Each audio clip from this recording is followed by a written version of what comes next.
Tomorrow is Rodfather Christmas breakfast. All my friends from the Rodfather Car Club are coming over. I'm going to serve them breakfast and we'll sit around in the garage telling lies about how fast our cars went this year. So it's Friday afternoon. I got the day off of work and I'm going to spend the afternoon prepping food for tomorrow's breakfast. So I'll show you what I'm doing. We got a whole bunch of good stuff that I'm going to serve my friends, and a lot of it I can cook ahead of time so that tomorrow morning I can have some fun and I'm not just stuck in the kitchen doing all of the cooking. So first we got our ingredients laid out. I'll show you what we're going to do and we'll get to cooking. So I got all my ingredients laid out here. Bacon and sausage I'm going to cook today, and I'll show you how I cook a whole bunch of bacon and sausage ahead of time so that I don't have to spend time tomorrow. And these are the ingredients for hash brown casserole. This is actually a pretty simple recipe. It comes out tasting a lot more complex than you would think from what goes into it.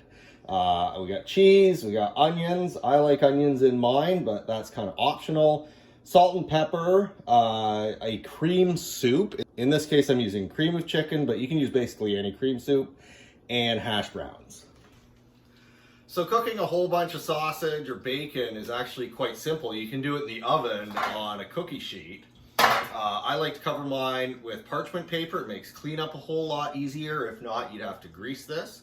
The sausage is going to go into the oven for between 15 and 20 minutes, depending on how hot your oven is. Mine's at 425 right now. The bacon I like to do for 10 to 12 minutes, depending on how crispy I want it. And in this case, because everything's going to get reheated tomorrow, I don't want to cook it all the way through. So I want the sausage most of the way cooked, but not quite, and the bacon a little softer than I want to serve it. And I'll finish it off tomorrow morning so it's nice and hot when my friends arrive.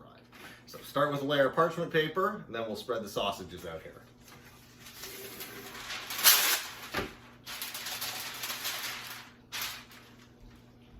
So these sausages, they were frozen, they're thawed now, and I'm just gonna lay them out here, and they can be fairly close together, but I don't want them touching.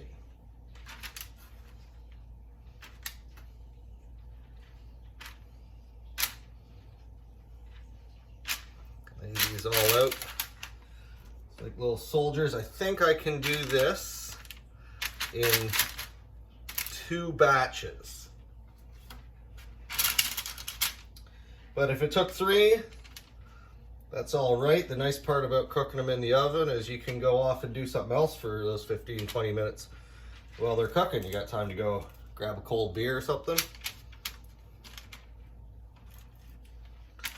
So that is half of the sausages in the package.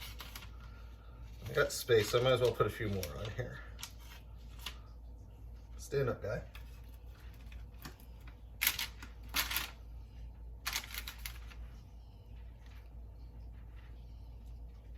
Now I'm going to start fiddling with them and mess it all up, and they're going to start rolling around on me. Yeah, I guess that's okay.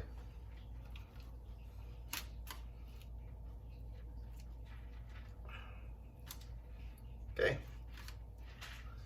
Batch number 1 is ready to go in the oven. Sausages to cook, I can start on the hash brown casserole. The first step is cutting up onions. So I've got my favorite knife here. And is there anything more adult than having a favorite knife? I like to run it through a little sharpener before I use it. Like 5 swipes of this every day keeps your knife basically as sharp as it's going to be.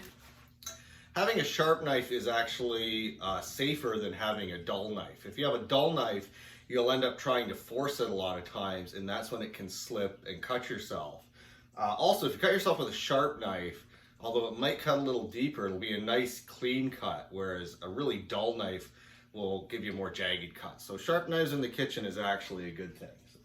So I'll chop up some of these onions. We're going to cook those down and then build the casserole.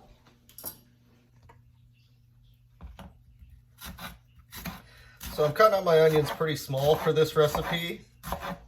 That's just personal preference. I don't like a big bite of onion in something like this, but you know what? Do it the way you like. And if you don't like onions, you can leave them out entirely. That's fine. I think everyone that's coming tomorrow is going to like onions. I've had this before and not had any complaints yet.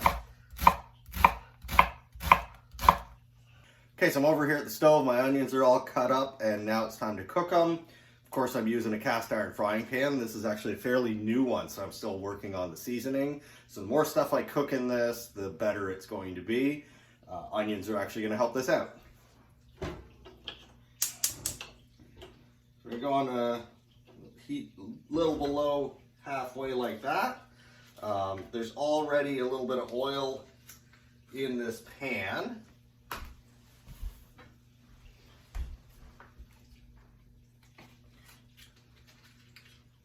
I'm going to add some butter and some oil.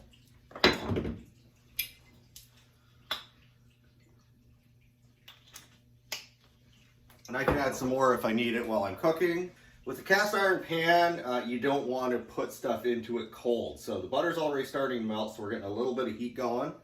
And as soon as it starts to sizzle a little bit with the butter, that's when I'm ready to put my onions in. A nice little mixture of butter and oil ready to go. So I got 4 onions cut up here ready to go in the pan. Let's drop them in.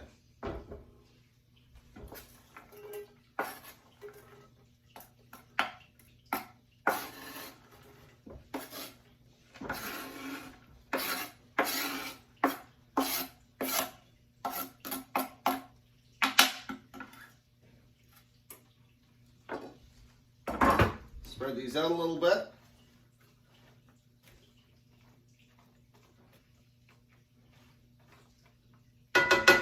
And let them cook down about 5 minutes or so. While these are cooking, we'll get going on the potatoes.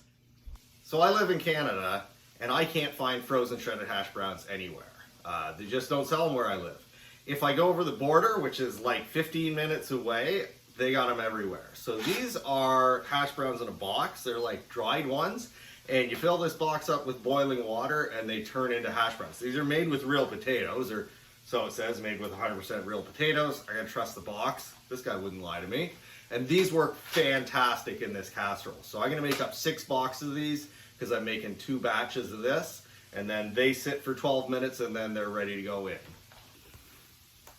So my first batch of sausages is looking really good.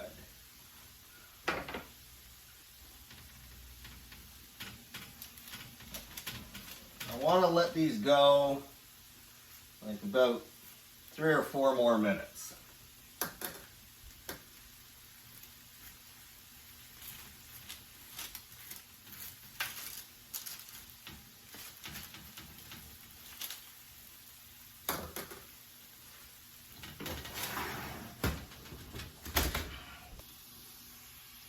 And my onions are doing great too. It's ready to turn those. So the hash brown casserole is going to get put in these aluminum trays. I've washed these. I always wash these because you don't really know where they've been. A lot of people, I'm sure, just put food in them right out of the store. I give them a quick wash. So I'm going to melt some butter in this for 2 reasons. 1, the recipe needs some butter in it. And 2, that's going to give me a nice non-stick coating. So I've got this sitting on my griddle here, and it's warmed up, so that's going to help melt that butter.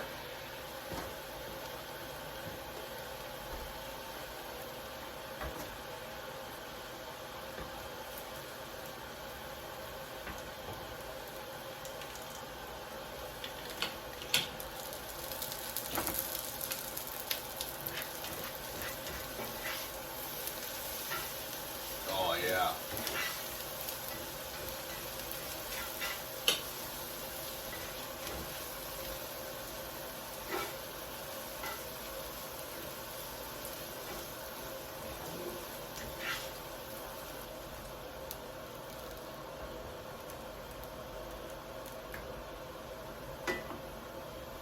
So check out these sausages. Don't they look great?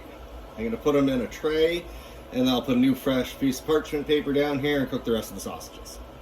Okay, my onions are cooked, my hash browns are cooked. I'm ready to build this casserole. My butter's all nicely melted, and all I'm going to do is tilt it up without spilling it very carefully and get this up the sides a bit so that stuff doesn't stick.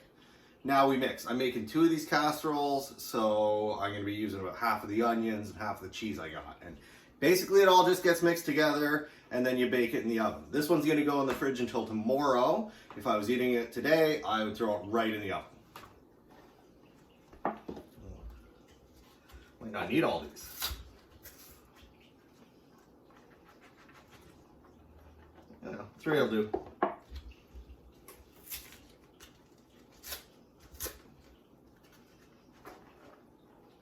Yeah, this is gonna be good. Creamy soup.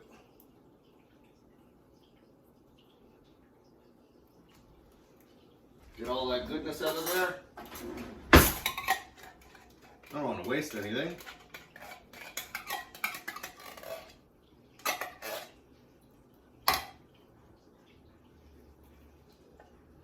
Two cans for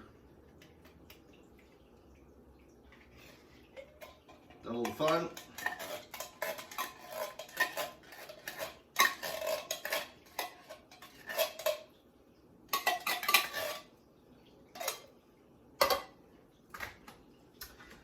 Half of these onions.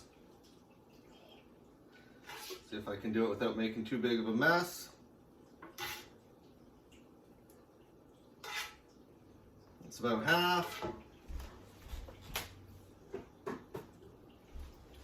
Salt, pepper.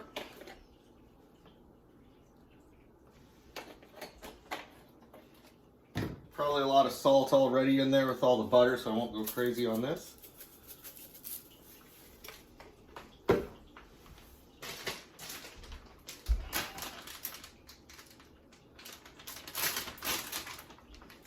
And cheese. What is this about? Why'd they leave this for me? That aside.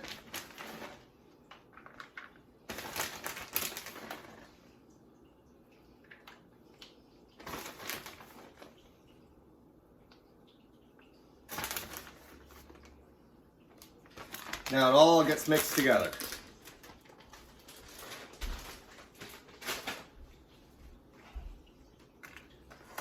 This will make a mess. Oh, I'm gonna get this everywhere.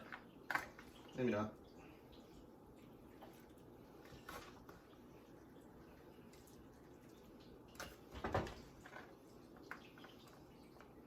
I use the cheese as an indicator of when it's mixed. Once I start seeing it looks like there's cheese through the whole thing, probably means it's all mixed up good. My soup spoon out of here.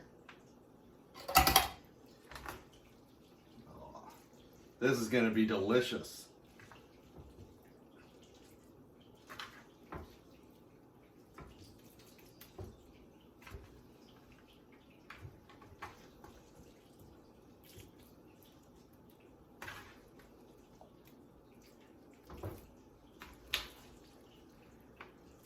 The trick to mixing this is to not destroy the potatoes, because if you mix it crazy, they'll just kind of turn into mush.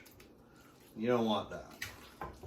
You want them to still hold their shape as a potato. So you want to be real gentle. Oh, see how the cheese is running through there? Oh, this is so good. Okay.